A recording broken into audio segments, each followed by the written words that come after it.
Hello friends, आज की video में हम सीखेंगे मेथड्स ऑफ सैम्पलिंग।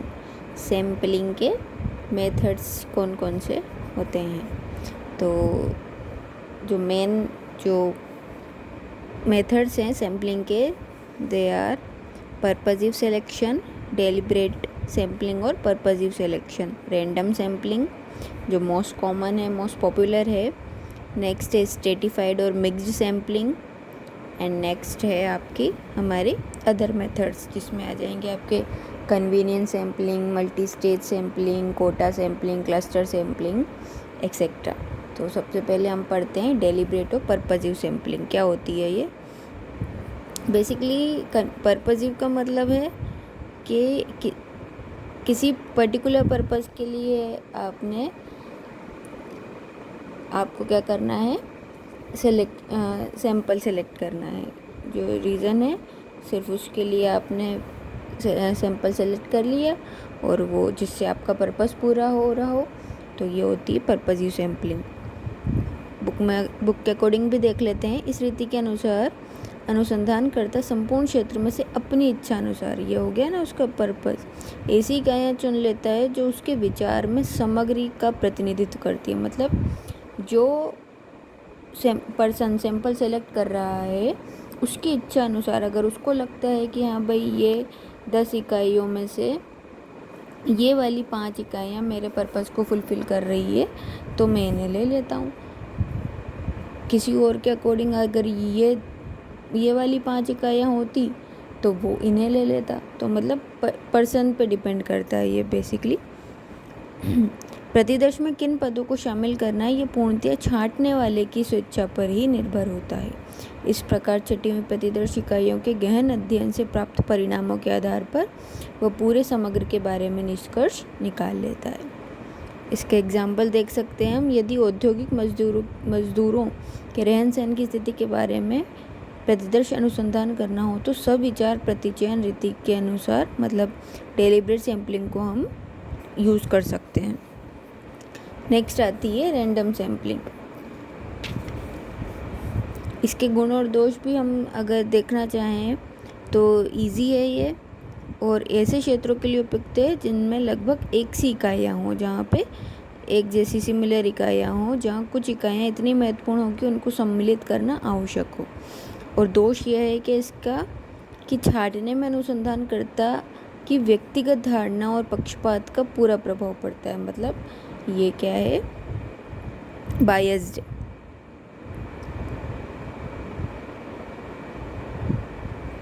पूर्णतः ये बायस्ड है कि भाई हाँ मुझे इसको सेलेक्ट करना है, मैं इसको सेलेक्ट करूँगा, इसको नहीं करना है, इसको नहीं करूँगा। नेक्स्ट आती है रैंडम सैम्पलिंग। रैंडम सैम्पलिंग को सबसे अच्छी रीति माना जाता है क्योंकि इसमें पक्षपात का प्रभाव नहीं होता, वरन इकाइयाँ यह संभावना के अवसर या संभावना के आधार पर छाटी जाती है।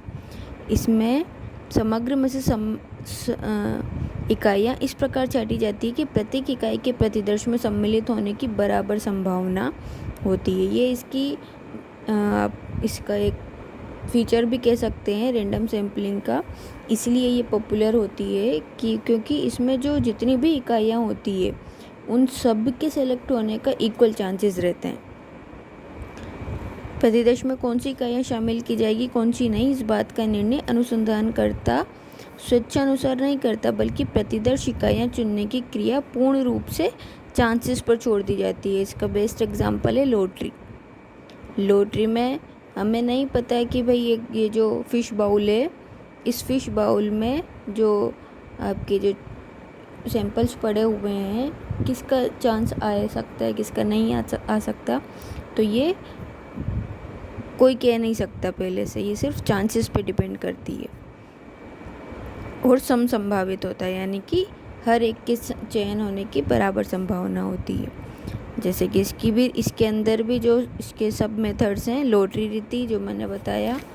नेक्स्ट है ढोल घुमाकर। क्या होता है ढोल घुमाकर?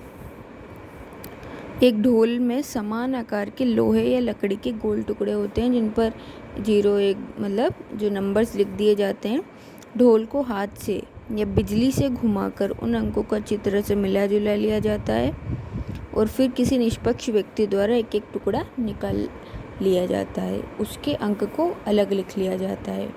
इकाई, दहाई, सैकड़ा आदि के लिए अलग अलग टुकड़े प्रयोग किए जाते हैं।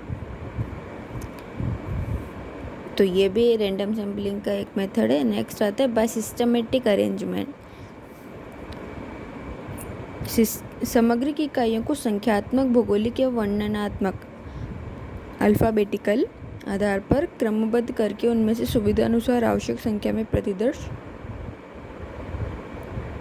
पद चुन लिए जाते हैं। जैसे 50 विद्यार्थियों में से 10 चुनने हो तो उन्हें संख्यात्मक आधार पर क्रमबद्ध करके प्रत्येक 5वें, अब ये क्या हो गया, सिस्टमेटिक हो गया कि भाई 50 में से हम 5th को ले लेंगे, 15th को ले लेंगे, 25th को ले लेंगे, 35th को ले लेंगे और 45th को ले लेंगे। तो ये हर मतलब इक्वी डिस्टेंस पे हो जाएगा। तो ये होती है सिस्टमेटिक अरेंजमेंट। नेक्स्ट है टिपेट्स रैंडम नंबर्स। ये भी रैंडम सैम्पलिंग का एक मेथड है। टिपेट ने अनेक देशों की जनसंख्या रिपोर्टों के आधार पर 4-4 अंकों वाली 10,400 संख्याओं की सारणी तैयार की है। इनमें से प्रथम 24 संख्याएं इस प्रकार है। तो ये भी इसी का एक टाइप है। ठीक है, हम आगे बढ़ते हैं। हम तो सैम्पलिंग के मेथड्स पढ़ते हैं। नेक्स्ट आता है जो इम्पोर्टेंट हमारा सैम्पलिंग का मेथड है, दैट इज़ स्ट्रेटिफाइड और मिक्स्ड सैम्पलिंग। यह रीति उपयुक्त दोनों रीतियों का मिश्रण। आगे हमने कौन कौन सी पढ़ी, एक तो रैंडम सैम्पलिंग पढ़ी हमने अभी रिसेंटली, और उससे पहले हमने पढ़ी थी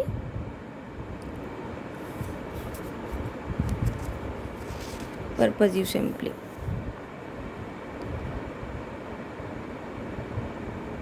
ठीक है, तो दोनों का मिश्रण है स्ट्रेटिफाइड सैम्पलिंग। क्या होता है ये देखते हैं। विविध गुणों वाले समग्र में से प्रतिदर्श छांटने के लिए उपयुक्त है। इस रीति के अनुसार पहले समग्र को उसकी विभिन्न विशेषताओं के आधार पर सुविचार प्रतिचयन द्वारा अनेक सजातीय खंडों, सजातीय यानी कि होमोजीनियस स्ट्रेटा में बांट दिया जाता है। तत्पश्चात उन स्तरों में से अलग अलग देव प्रतिचयन रीति द्वारा इकाइयाँ छांट ली जाती है। जैसे कि इसको मैं एग्जाम्पल से शुरू करूँ, आपको समझाने की कोशिश करूँ। जैसे पॉपुलेशन है, पॉपुलेशन में मेल, फीमेल, चिल्ड्रन सभी मिक्स्ड है। तो ये तो हो गया हमारा पॉपुलेशन। इसमें से हमने अलग अलग स्ट्रेटा बना लिए, मेल को अलग कर लिया, फीमेल को अलग कर लिया, चिल्ड्रन को अलग कर लिया। तो ये होगा स्ट्रेट। ठीक है, तो ये होता है स्ट्रेटिफाइड सैम्पलिंग।